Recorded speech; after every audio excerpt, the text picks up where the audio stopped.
Satu, alladzina hum fi salatihim khashi'un. Syarat pertama, kalau ingin mendapatkan surga Firdaus tadi, dan kebahagiaannya diturunkan ke bumi, dibawa sampai mati, masuk ke alam kubur lebih bahagia lagi, maka amalan pertama untuk melatih menguatkan iman itu, coba berlatih untuk menunaikan sholat dengan khusyuk. Kalau Anda kerjakan benar sholat ini, maka apa yang Anda dapatkan? Teman-teman ingat betul, saya mau tanya sebentar. Keabadian yang abadi disebut dengan sa'id. Kalau kita ingin turunkan ke dunia percikannya kita dapatkan, usahanya disebut dengan apa? Masih ingat? Aflah itu kalau didapatkan, kata dasarnya apa tadi? Falahun. Lihat baik-baik. Kata Allah dalam Al-Quran tadi, kalau ingin mendapatkan falahun, amalan pertama sholat. Makanya ketika dipanggil sholat, kalimat falah dilekatkan pada panggilan sholat. 5 kali diingatkan. Begitu muadzin kemudian azan memanggil Anda, hayya 'alas shalah. Anda bertanya, ya Allah kenapa kami mesti sholat? Dijawab, hayya 'alal falah. Yuk, pagi ayo. Yang sejati datang sini. Belum dapat sujud, belum dapat ruku, saya berikan. Makanya ketika orang sholatnya benar, dia akan mendapatkan 5 keutamaan. Saat di dunia nih, belum ke akhirat, 5 keutamaan. Yang tidak diberikan pada orang yang tidak sholat. Atau orang sholat tapi sholatnya nggak khusyuk. Sebab syarat mendapatkannya khusyuk. Alladzina hum fi sholatihim khasyi'un. Bukan alladzina hum fi sholatihim saja, tapi ada kalimat khasyi'un. Artinya yang tidak khusyuk saja nggak akan dapat, apalagi yang nggak sholat. Apa yang 5 ini? Lihat baik-baik. 1. Orang yang sholatnya benar, pertama kali sebelum mendapatkan kebahagiaan hakiki dari Allah Subhanahu wa Ta'ala, akan dirubah dulu perilaku hidupnya menjadi perilaku yang lebih baik.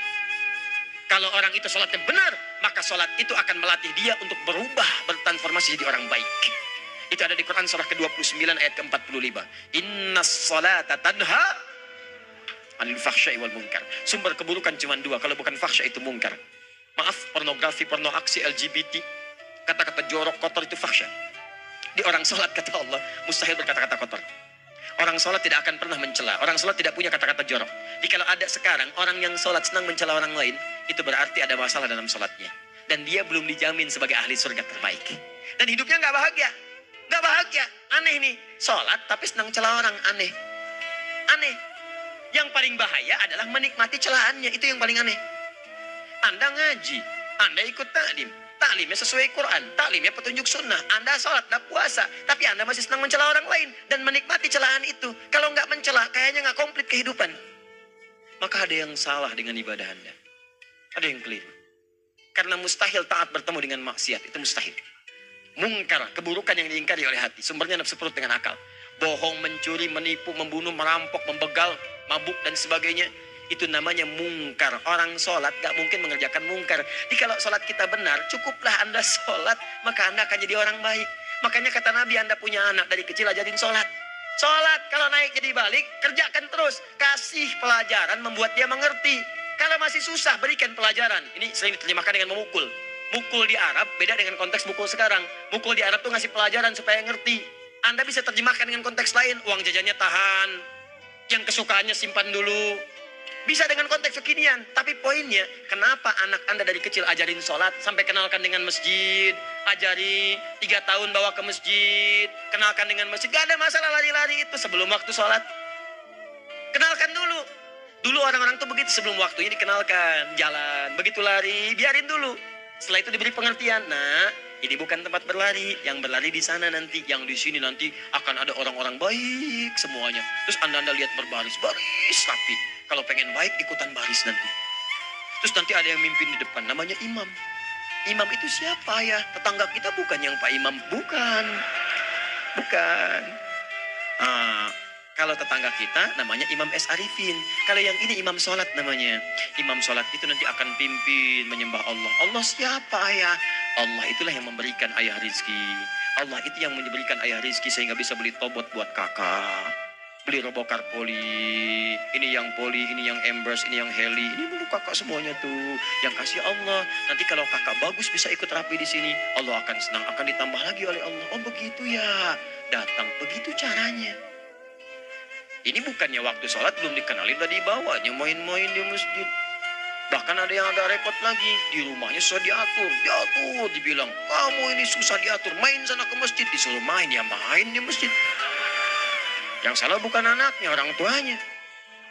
Apa rahasianya anak itu disuruh ke masjid, suruh sholat? Rahasianya, begitu anak itu sholat dengan baik, maka dia akan tumbuh jadi anak baik di kemudian hari. Itu maksudnya. Nah, sekarang saya agak bingung ini. Pendidikan TK sekarang salah sih? Enggak, cuma saya agak bingung mikirnya. Ini anak belum diajarin sholat, dan diajarin manasik. Itu bagaimana cara berpikirnya Ferguson?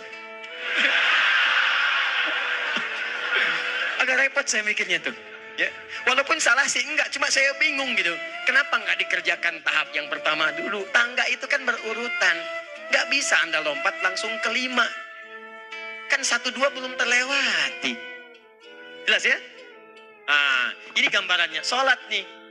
1 pasti baik. Ini kalau sekarang sholat, lisan belum baik, mata belum baik, sampai ke kaki, berarti ada yang salah sholatnya tuh. Ada yang enggak tepat. Tangan sembarangan, snack orang ngambil. Awas. Tuh sendal orang, mau wudhu nggak ada sendal, pakai sendal orang. Udah bilang belum? Kehujanan pakai payung orang. Udah bilang belum? Ya kan gampang Ustaz. Ini kan juga mungkin diikhlaskan karena Allah. Ya ikhlas, cuman pakainya belum minjam. Bagaimana kalau sedang pegang payung itu keluar, Anda meninggal? Nah, coba mikirin ke situ. Coba ke kantor. Kalau didorong proyek yang nggak jelas, minta tanda tangan, pikir lu bagaimana kalau meninggal? Kemarin saya sama teman-teman artis, saya katakan begini. Anda ya, kalau Anda mengaji dengan saya, jangan pernah menerima peran maksiat. Walaupun itu sekedar adegan, tapi itu maksiat. Kalau bayangkan ketika Anda memerankan itu, Anda diwafatkan oleh Allah Subhanahu Wa Taala. Maka demi Allah saya katakan tidak ada faedahnya Anda ngaji sekarang, ngaji besok. Ketika Anda menerima peran itu, Anda wafat dalam keadaan bermaksiat di hadapan Allah Subhanahu Wa Taala. Maka saya pun katakan pada Anda, ayo belajar yang betul. Pahami, bangun sholat, belajar, dalami seperti orang tua kita dulu. Tinggalkan nyontek, budaya yang gak jelas. Rasakan ketika nyontek Anda wafat. Apa yang Anda dapatkan? Di Libya itu, kalau nyontek, di Libya ya, saya pernah sekolah di Libya nih. Itu kalau nyontek, dibiarin aja dulu. Dan rekornya 100% ketahuan. Begitu sudah selesai, cuma jeda 2 jam, langsung ada panggilan. Si Fulan silahkan datang ke kantor. Apa yang disediakan di kantor sudah siap. Anda diberi waktu 2 jam dari sekarang, siapkan beres-beres koper Anda. Di sini sudah tertulis Anda akan pulang. Tiketnya sudah lengkap, dikawal 2 orang. Dituliskan di situ anak ini nyontek, gak boleh kembali ke sini. Libya. Gak ada zero tolerance bagi yang seperti itu, keluar. Kami gak terima di sini. Harusnya begitu. Gak ada faedahnya. Yang kita butuhkan amalan dari ilmu, bukan nilai-nilai itu sementara. Gak ada. Sudah. Nah ini akhirnya begini kualitasnya nih. Tertulis di ijazahnya bagus, cum laude, IPK-nya 4, tapi nggak ada aplikasinya. Yang pintar banyak, kita butuh yang baik, pintar yang baik. Sekarang yang pintar banyak, kepintarannya dipakai untuk nipu orang. Itu yang bahaya. Ahli hukum banyak yang dihukum. Ahli ekonomi tidak bisa mengangkat perekonomian. Apa yang salah? Apa yang salah? Ini yang jadi persoalan. Tapi dasar manusia, begitu di sidang mulai pakai peci, pakai baju koko, pakai tasbih, dan pakai kerudung. Luar biasa. Nih, 2. Orang kalau sholatnya benar, Allah akan berikan ketenangan dalam jiwanya. Tenang hati. Jangankan musibah kecil, musibah paling besar pun tenang aja dia. Tenang, dia paham rumusnya. Allahu Akbar. Turun Quran. Surah ke-13 ayat ke-28. Ala bidzikrillahi tatmainnul. Yakinkan pada dirimu zikir kepada Allah membuat hati tenang. Di antara turunan zikir amalannya adalah sholat. Dari mana taunya Quran surah ke-20 ayat ke-14? Innani anallahu la ilaha illa ana fa'budni wa aqimis salata li dzikri. Saya Allah, kata Allah ke Nabi Musa. Tidak ada Tuhan selain saya, sembah saya. Bagaimana menyembahmu ya Allah? Tunaikan salat sebagai zikir kepada saya, zikir. Nah, maka kalau Anda sedang tidak tenang, ayo ke masjid. Banyak zikir itu, baca Quran zikir. Quran surah 15 ayat 9. Inna nahnu nazzalna dzikra. Kami turunkan Al-Quran sebagai zikir. Jadi kalau Anda sedang baca Al-Quran, Anda sedang berzikir. Ibu kalau sedang gak tenang, Bu, gelisah, gak enak, gak usah mengeluh, apalagi bikin status gak karuan. Ibu wudhu, ambil mushaf baca. Begitu sedang baca ada ketenangan dalam jiwa. Berdoa, zikir. Kalau sedang gak tenang besok ada proyek, doa dulu. Doa itu memberikan ketenangan. Makanya doa disebut dengan zikir. Quran surah ke-7 ayat 205. Wadhkur rabbaka fi nafsika tadarruan wa khifatan wa dunal jahri minal qaul. Ayo berzikir, minta kepada Allah dengan segenap jiwamu, mohon dengan penuh ketawaduan. nanti ketenangan diberikan. Menghafal Quran, baca itu zikir. Quran surah ke-54 ayat 17, 22, 32, 40. Walaqad yassarnal Qur'ana lidzikri fahal min muddakir. Menyebut nama Allah, Al-Asmaul Husna itu zikir. Sedang ada persoalan, ya Allah, ya Allah, ya Allah, ya Rahman, ya Rahim, ya Malik, ya Qudus, ya Allah, ya Allah, ya Allah, ya Allah. Zikir. Dalilnya Quran surah kedua ayat 152. Fadhkuruni azkurkum. Sebut namaku, zikir. Aku pun akan mengingatmu. Gimana menyebutnya? Ditafsir di Quran surah 17. Ayat keberapa? 110. Qulid Allah awid Rahman ayyamma tad'u falahul asmaul husna. Sebut nama Allah. Itu menenteramkan pada jiwa. Sedangkan sholat gabungan dari semua zikir tadi. Bukankah dalam sholat Anda baca Al-Quran? Bukankah dalam sholat Anda menghafal Al-Quran? Bukankah dalam sholat Anda berdoa? Bukankah dalam sholat Anda istighfar? Anda mohon digabungkan semua itu.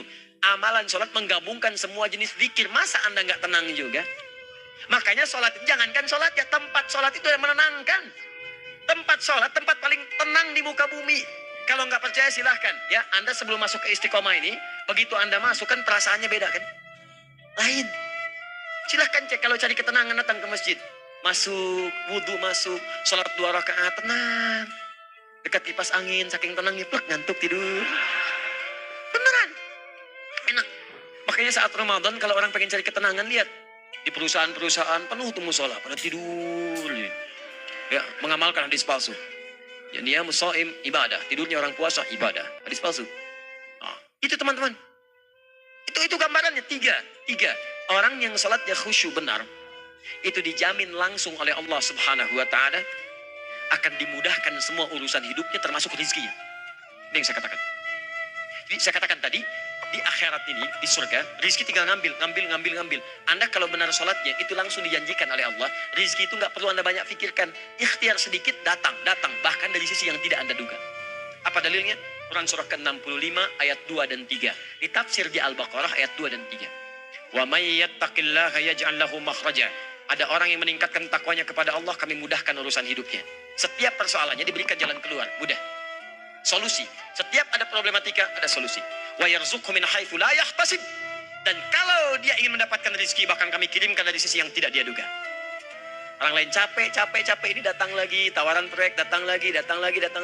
Usman tuh Masya Allah, kayanya banyak. Tapi yang paling dirindukan bukan saat mendapatkan peningkatan omsetnya, yaitu saat dia mendapatkan waktu khusus dengan Allah untuk sholat. Malam hari, sampai-sampainya sempat sholat tahajud sampai khatam Al-Quran. Abdurrahman bin Auf demikian, Tamim Ad-Dari demikian. Sholat karena tahu sholat itu meningkatkan rizki. Karena tahu kuncinya ada di situ, Allah yang punya rizki. Disebut dengan Razzaq, pemilik rizki. Maka saya harus punya hubungan dekat dengan Allah. Kalau sudah punya hubungan dekat, mau apa aja gampang. Belum minta, udah diperhatikan. Silahkan cek, Anda punya hubungan baik dengan bos Anda di kantor. Ya, sebelum Anda minta, beliau udah pikirin tuh. Telepon bendahara. Dia udah ngambil belum gajinya? Belum Pak, tambahkan bonus sekian. Kenapa? Karena dia mengawasi Anda. Allah maha tahu dibandingkan dengan bos Anda. Mendekat kepada Allah, semua diperhatikan oleh Allah. Siapa orang takwa itu? Kalimat takwa pertama di Al-Quran Al-Baqarah ayat 2. Amalannya ayat 3. Jadi kalau kita la raiba fihi hudan lil. Siapa mutakin itu ayat 3-nya? Alladzina yu'minuna bil ghaib wa yuqimunas shalah. Gampang. Kalau pengen mudah hidupnya gampang.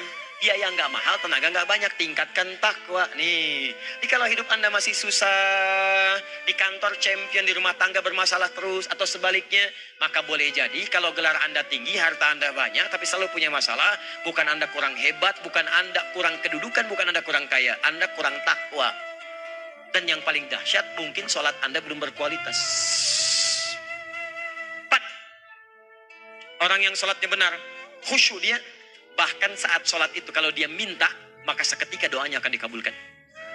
Tanpa diskusi, langsung. Seketika. Contoh, Quran surah ketiga, ayat 38-39. Demi Allah saya katakan, Nabi Zakaria punya masalahnya pelik. Sudah berumah tangga, istrinya divonis monopos, maaf bahkan mandul.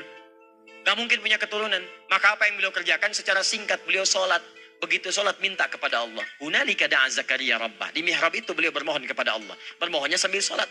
Qala rabbi habli min ladunka dzurriyyatan thayyibah innaka sami'ud du'a. Ya Allah, mereka katakan saya enggak mungkin punya keturunan. Sekarang saya ingin katakan, ya Allah, saya hanya minta darimu saja, saya enggak akan dengarkan mereka. Ya Allah, mohon Engkau Maha mendengar, ya Allah. Maha mendengar doa saya. Kalau kepada yang Maha mendengar aja enggak mengabulkan, kepada siapa lagi saya mesti minta? Apa yang terjadi? Fanadatul malaikat wa huwa qa'imun yusalli fil mihrab. Turun malaikat mengabarkan sedangkan beliau masih sholat, belum selesai dalam sholatnya. Sholat khusyuk itu belum selesai sholat aja dikabulkan, doa sudah turun. Sholatnya belum selesai, doa sudah dikabulkan. Annallaha yubashshiruka bi Yahya. Allah kasih kabar gembira. Doa kamu didengar, dikabulkan. Kamu akan punya anak. Namanya langsung dari Allah Yahya. Artinya hidup yang mustahil menurut manusia. Lahir seorang dari rahim perempuan yang menepus dan mandul bayi yang hidup. Kata Allah, nggak ada yang mustahil bagiku. Jadi dan jadi dia. Berita baiknya, Nabi Zakaria sholat dikabulkan. Umat Nabi Muhammad sebelum sholat sudah ditunggu oleh Allah. Mau minta apa? Aku kabulkan sekarang. Hadisnya qudsi. Saya bacakan. Hadatsana qala Rasulullah sallallahu alaihi wasallam qala Allahu azza wa jalla qasamtu shalah baini wa baina abdi. Kata Allah, saya bagi dua ya salat antara aku dengan hambaku. Wali abdi ma sa'ala. Kalau hambaku benar salatnya, aku berikan apapun yang dia minta sekarang. Idza qala al-abdu alhamdulillahi rabbil alamin. Bagian pertama, kalau hamba benar dibaca Al-Fatihahnya dari alhamdulillahi rabbil alamin, kalau Allah azza wa jalla dijawab oleh Allah, hamadani abdi, hambaku sedang memujiku. Wa idza qala ar-rahmanir rahim, jika hambaku berkata ar-rahmanir rahim, kalau Allah azza wa jalla asna alayya abdi, hambaku sedang menyanjungku. Wa idza qala malik yaumiddin, kalau Allah azza wa jalla majjadani abdi, kalau hambaku mengatakan malik yaumiddin, kata Allah hambaku sedang mengagungkanku. Perhatikan sekarang. Wa idza qala al-'abdu iyyaka na'budu wa iyyaka nasta'in. Jika hambaku berkata sekarang, ya Allah, kami sekarang ibadah, sholat, menyembahmu. Dan kami sekarang sedang punya masalah, kami hanya minta tolong kepadamu, ya Rabb. Apa jawabannya? Beda dengan sebelumnya. Kata Allah, hadza baini wa baina abdi. Inilah perjanjian antara aku dengan hambaku. Wali abdi, kalau hambaku benar khusyuk sholatnya sampai detik ini, baru sampai Al-Fatihah itu pun belum tuntas. Baru sampai Al-Fatihah itu pun belum tuntas. Kalau benar bacaannya, betul sholatnya dari takbir sampai dengan selesainya. Sampai ayat itu, iyyaka na'budu wa iyyaka nasta'in. Kata Allah, masalah apapun yang dia minta sekarang, aku akan kabulkan. Besok saya kasih rahasia. Yang di KBP. Ada awal pembuka di awal sebelum Al-Fatihah yang kalau Anda benar bacanya, itu pengantar kepada pengabulan doa di Al-Fatihah. Apa itu? Besok. 5.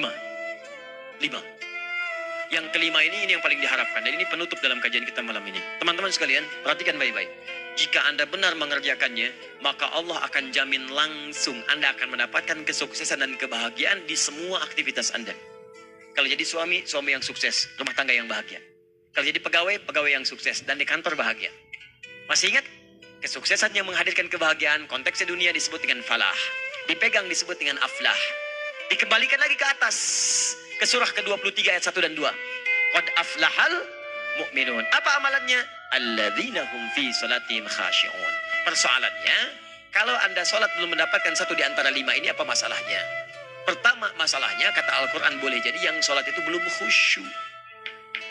Apa itu khusyuk? 2 maknanya, dan saya tutup di sini. Apa yang 2 itu? 1, kebanyakan orang sholat masih membawa dunia dalam sholatnya. Makanya kalau pengen khusyuk, kata Allah, maka Anda rasakan akan bertemu Allah. Rumusnya Quran surah kedua ayat 45-46. Rasakan secara singkat, mungkin itu sholat terakhir yang Anda akan kerjakan dalam kehidupan. Mungkin di sholat itu Anda wafat. Kata Allah, alladzina yadhunnuna annahum mulaqu rabbihim. Orang khusyuk itu sudah kelihatan dari sebelum sholat, dia sudah merasa persiapan menghadap Allah. Persiapan ke manusia aja, dia sudah siap-siap mandi dulu, ganti pakaian, pakai parfum, macam-macam dan sebagainya. Hanya memenuhi undangan manusia. Allah mengundang Anda 5 kali dalam sehari. Ya maaf, mengabulkan doa Anda, mencukupkan kebutuhan, menyembuhkan kalau sakit. Disiapkan Anda. Harusnya apa? Penampilan sempurna. Kata Quran, orang khusyuk itu kelihatan sebelum sholat. Pakaiannya kelihatan. Quran surah 7 ayat 31. Ya bani Adam khudhu zinatakum inda kulli masjid. Ya anak cucu Adam, kalau tiba panggilan dari masjid, kenakan pakaian terbaikmu. Di anak cucu Adam tuh kelihatan. Kalau orang khusyuk, begitu adzan kelihatan pakaiannya lain. Pakaiannya indah. Khudhu zinatakum, kenakan pakaian terbaikmu. Dipakai, bertemu Allah. Bertemu manusia aja pakaian bagus-bagus. Ini aneh ya, ada orang salah ibadah aja. Orang salah ibadah pakaiannya bagus-bagus. Lihat di hari-hari tertentu, besok tuh. Orang mau ke tempat masing-masing tuh. Ada yang pakai jas, pakai dasi, pakai batik, pakai kebaya. Anaknya dibawa, dikuncir 2, bawa manisan, macam-macam. Mau salah ibadah aja, tampilan bagus. Masa antum yang benar ibadahnya nggak bagus? Bedakan. Pakaian futsal, pakaian sholat. Ganti dengan yang sholat. Ini gimana pakaian sholat pakai pakaian futsal? Depannya gambar Messi, belakang Ronaldo. Repot. Malaikatnya juga bilang, kamu salah baju, harusnya Luka Modric.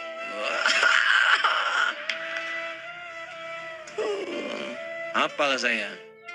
Ayo mau tanya apa? Mourinho dipecat saya tahu. Lagi nganggur sekarang, ditawarin Benfica dia nggak terima. Sekarang jadi dia komentator di beIN Sport. Nanti sebentar lagi dia akan komentar di laga Saudi dengan Qatar dan komentar laga Arsenal dengan Ipswich. Digantikan oleh Solskjaer. Dia super sub dulu. Ya, super sub. Ya, the baby assassin. Ya, pembunuh yang berwajah baby face. Masuknya di akhir-akhir. Gol. Sekarang melatih dia. 5 kali kemenangan. Belum kalah sama sekali. Saya hafal itu. Tapi masih di urutan ke-6. Tapi jaraknya ke yang keempat itu tinggal 3 poin lagi.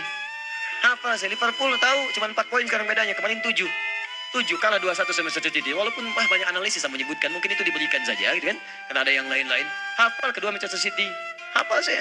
Ayo mau tanya apa lagi? Tottenham Hotspur ke bawahnya. Ada Chelsea, ada Arsenal. Baru kemudian Manchester United.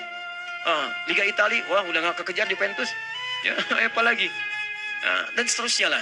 Gak ada ujungnya bahas yang begituan. Jelas ya? Maksud saya, Anda tanya itu saya jawab. Tapi tidak menghilangkan ibadah kita yang lain. Dan apa ruginya? Ya tahajud dah. Apa yang bisa dikerjakan besok, lihat besok. Ya kan tahajud kan bisa besok. Ada orang tahajud jam 10 pagi? Gak ada. Lebih baik Anda kerjakan malam tahajud. Yang tidak bisa dilihat malam, bisa dilihat besok. Cara berpikirnya bagaimana kalau besok meninggal? Gak kesampaian teman-teman sekalian. Gak kesampaian. Nah maka dari itu, Anda kalau mau ada panggilan sholat, siap-siap baju yang bagus. Terus sempurnakan. Anda panggilan orang mandi. Panggilan Allah, buka Quran surah 5 ayat 6. Sempurnakan wudhu. Ya ayyuhalladzina amanu idza qumtum ila shalah faghsilu wujuhakum. Wudhu yang baik. Berpakaian yang rapi. Kenapa? Karena boleh jadi saat dipanggil Anda wafat saat itu. Maka wafat Anda dalam keadaan yang suci, dengan keadaan tobat, dengan pakaian terindah pada saat itu. Yang kedua, maaf, orang-orang kurang khusyuk itu saya tutup. Yang kedua itu karena kebanyakan orang sholat tidak paham, tidak mengerti apa yang dibaca dan dilakukan dalam sholatnya. Jujur pada diri sendiri, jawab pada diri Anda. Sampai sekarang Anda sholat, berapa persen bacaan sholat yang Anda pahami? Jangan-jangan selama ini Anda sholat ribuan kali sujud, ribuan kali ruku. Gak ada yang paham yang dibaca. Sekian persen yang paham, bagaimana sholat Anda bisa khusyuk?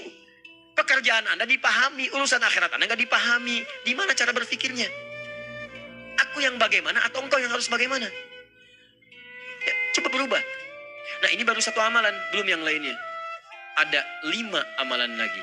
Yang kalau kita bisa turunkan itu, selain sholat yang khusyuk, maka jaminan tadi akan datang. Baru sholat khusyuk aja 5 datang.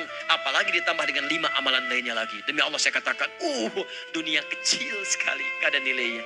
Akhirat aja enak. Nikmat. Saya ketemu Ustaz Arifin beberapa waktu lalu. Dan kita doakan semoga Allah berikan kesembuhan, kesehatan. Saya datang, biasa kita hadapin berdoa, duduk. Bang istirahat, bang butuh istirahat, umat udah nunggu. Dah gak usah mikir yang lain, karena beliau cerita masjid, cerita zikro, cerita mana. Ya insya Allah. Nitipin ini, nitipin itu dan seterusnya. Dan yang paling indah adalah, bang kita saling panggil weekend. Nikmat, gak ada yang senikmat ini. Zikir. Allah, doa. Nah bayangkan sakit tapi masih nikmat gitu. Nikmat. Iya bang, saya paham. Istirahat dulu. Banyakkan nanti orang jengkuk. Saya pamit dulu ya. Supaya bisa istirahat, supaya tenang. Lama kita pegangan tangan. Ngobrol, saling mendoakan. Itu nikmat. Dan cara berpikirnya kalau sudah pakai iman, semua nikmat. Ada uang nikmat, gak ada uang nikmat. Sakit nikmat, karena cara berpikirnya lain. Nanti kita bertemu lagi, saya terangkan pada Anda, dan saya contohkan satu kisah, bahkan ketika ada orang yang diuji Allah dengan ujian yang sangat luar biasa, yang menurut sementara orang, itu ujian sangat luar biasa menggetarkan jiwanya, dan susah untuk bertahan, tapi orang ini nikmat saja menjalaninya. Nikmat. Ada yang di rumah tangga, ada yang di macam-macam, contohnya banyak. Satu contoh saya berikan di malam ini. Sekali suami istri, wah luar biasa. Istrinya itu cerewetnya pak, bukan cuma cerewet, ngeselin bagi suaminya. Maaf bu ya, bukan ibu maksudnya. Jadi semua yang dikerjakan suami salah. Pengen mangga, ayah kalau kita sekarang dibeli mangga. Kenapa mangga yang ini? Saya pengennya mangga yang lain. Belikan mangga, kenapa beli mangga aja? Jeruknya mana? Jeruk, semua. Pokoknya semua yang kerjakan suami salah. Tapi suami tidak pernah mengeluh. Ini kerjakan, itu kerjakan. Satu kali, perhatikan cara memandangnya. Ketika iman sudah masuk ke dalam jiwa. Kata temannya, akhi, istri kamu ini begini, nyusahin kamu. Kenapa kamu gak cari yang lain? Kan gampang ada syariat. Udah pisahin aja, cari yang lain. Kamu tenang ibadah. Apa jawabannya? Allah sudah turunkan surga ke saya lewat dia. Kenapa kamu meminta saya untuk menjauhinya dan meninggalkan surga saya? Di cara melihat dia, bukankah ketika ada berbagai keluhan saya sabar? Bukankah sabar mendekatkan saya ke surga? Allah kirimkan tipikal isi seperti ini supaya mendekatkan saya ke surga. Dengan itu kan saya banyak pahala. Saya sabar, pahala banyak. Sudah Allah berikan pahala kepada saya. Kamu malah nyuruh saya untuk berpisah dengan pahala itu. Perhatikan cara berpikirnya. Indah. Kalau rumah tangga seperti ini semuanya enak. Suaminya biasa-biasa, istrinya cantik, luar biasa. Begitu berdandan kelihatan kata suaminya, Masya Allah. Wajahnya tak berpaling, mata tak berkedip. Kata istrinya, ya zauji madhabik. Sayang kamu kenapa? Allah syakiran lillah bihadari. Demi Allah, aku bersyukur mendapatkan istri secantik kamu. Kata istrinya, nahnu fil jannah zauji. Kita berdua di surga. Kata suaminya, kok bisa begitu jawabanmu? Iya, kamu bersyukur dengan keadaanku, aku bersabar dengan keadaanmu. Catat. Bukankah orang syukur dan sabar di surga? Tuh lihat, canda-canda orang-orang soleh itu begitu. Nikmat ketawa, walaupun nyelekit di hati. Cuman bawaannya enak gitu. Nah, nanti itu ada tuh, nanti saya turunin tuh. Yang di rumah tangga, yang ini, yang itu nanti. Kapan? Pertemuan berikutnya. Ya. Jadi kita cukupkan dulu di malam ini apa yang kita pelajari supaya nanti nggak terlampau banyak kita dapat materi, cuma sayang sedikit mengamalkan. Saya sudah tuangkan di sini, banyak saya tuliskan termasuk di keluarga, di macam-macam. Ini saya tulis tapi silahkan Anda baca, kalau ada manfaat silahkan dapatkan, kalau ada yang kurang silahkan sampaikan untuk dikoreksi. Semoga Allah muliakan kita semua insya Allah. Sekali lagi, perbaiki hidup, jangan banyak mainnya, dan sudah. Jangan banyak membuang dengan yang sia-sia, apapun yang dihadapi. Sekali lagi, tolong jaga kondusivitas, bantu negara kita, ketertiban, keamanan. Kalau saya menyampaikan sesuatu, ada singgungan dengan yang kekinian, itu maksudnya koreksi masukan-masukan, supaya diperbaiki. Tapi tetap dalam urusan pemilihan, kita punya pilihan masing-masing yang tidak boleh dipaksakan. Jelas ya? Baik, jadi, saya sampaikan sekali lagi. Pertama, pilih mana? Anda dipaksa harus ikut, atau yang kedua, kita bebas memilih sesuai ya.